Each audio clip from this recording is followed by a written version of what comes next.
Welcome to JasonWhiskyWise. My name is Jason. Welcome to day number 4 of my Christmas Whisky Advent Calendar.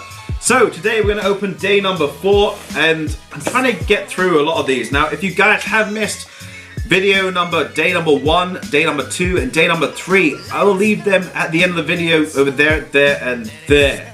And be sure to go and check them out because they're very interesting. So far I believe we've had Glenfarclas 25-year-old, Buffalo Trace, and then we also had Baines from South Africa. So we've had 3 different regions from around the world, 3 different whiskies from different countries around the world. Let's see what door number 4 will have for us. Ooh, okay, I'm gonna pop that in there so I don't lose that later on. Okay, number 4. I'm gonna let you guys see it first, and then I will see it. So there we go. What is it? Oh, it looks. Let me see.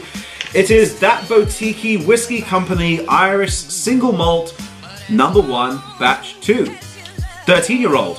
So this one here is bottled at 48.4%. It's from Boutique. If you guys don't know, I'll probably leave a picture of it here.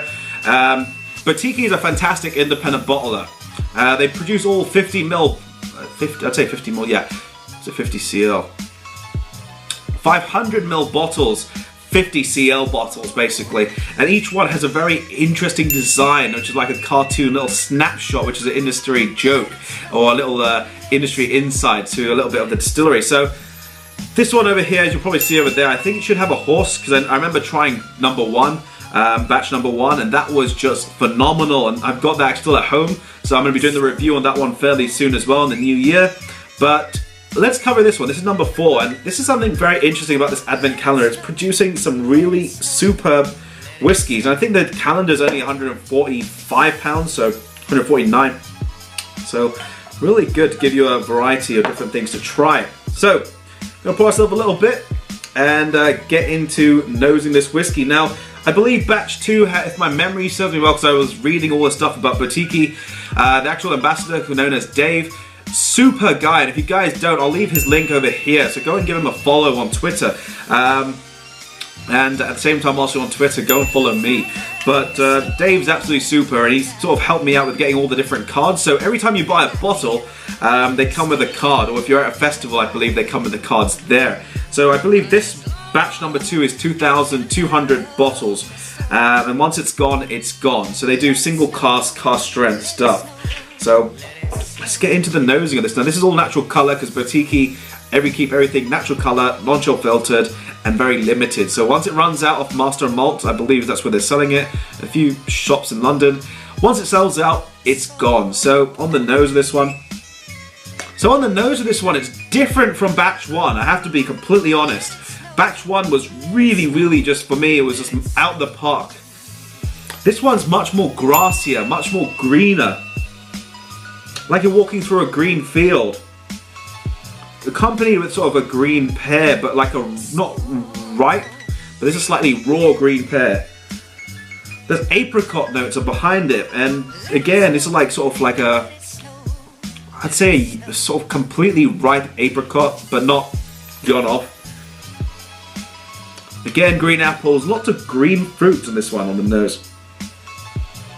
It does have a little sort of soft spice. But it's ever so gentle, it's so well-rounded. Apple. It's more like an apple tart. And for some reason there's something that reminds me of a mince pie in there as well. Probably it's a strudel, apple strudel, but I'm thinking mince pies right now. I have eaten one today, so I have to be honest, I have eaten one today. There is a slight sort of dusted icing sugar aspect, giving a little sweeter hint behind there. And a citrus, more like a clementine. It's got that sort of distinctive citrusy character from a clementine, especially if you get your thumb and you're sort of peeling a clementine and the sort of spray of the citrus just goes in the air around you. That sort of character on the nose. A little bit of lime as well on the end there. Really refreshing, and I'm surprised. That's very refreshing for a whiskey. So let's next move into the palate for this one. So on the palate for this one, it does start out quite nice and fruity. Lots of apple characters, but still remaining quite fresh. Green apples, quite juicy and succulent.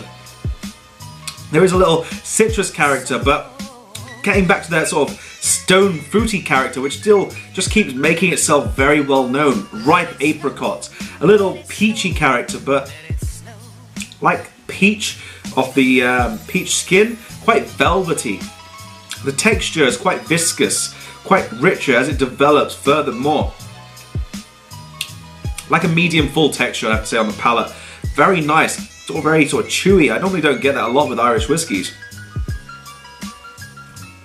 Citrus characters coming back. This is like lime now. Lime and probably a sort of ripe orange, giving that very distinctive, rich citrus character, but ending a little dry. I'm gonna have a second sip because there is a lot going on. So from the second sip, continuing on from that citrusy character, the spices are there. Cinnamon. Ooh, that was very interesting. Okay, that actually is very interesting. It reminds me of a fruit I had in Taiwan called a star fruit. I'll ping one over there if I can find a picture. But it reminds me of that. It's refreshing, juicy, a little dry, a hint of bitterness, but the sweetness then overpowers it. Whoa, that's actually really good. That's one thing I love about doing my trips, is that I get to really involve my palate further. This has got a very it's almost like it's sort of refreshing the palate, and it's like if you're having green grass. So I had that on the nose initially, and normally when I have sort of grassy characters, it turns into hay on the palate. This one is still retaining a very refreshing, green, grassy sort of influence on the actual palate of this whiskey. And the spice is there, but it's gone, and now a sweeter sort of honeysuckle, floral character is sort of making way. Wow, this is really, really complex. So let's move into the finish of this whiskey.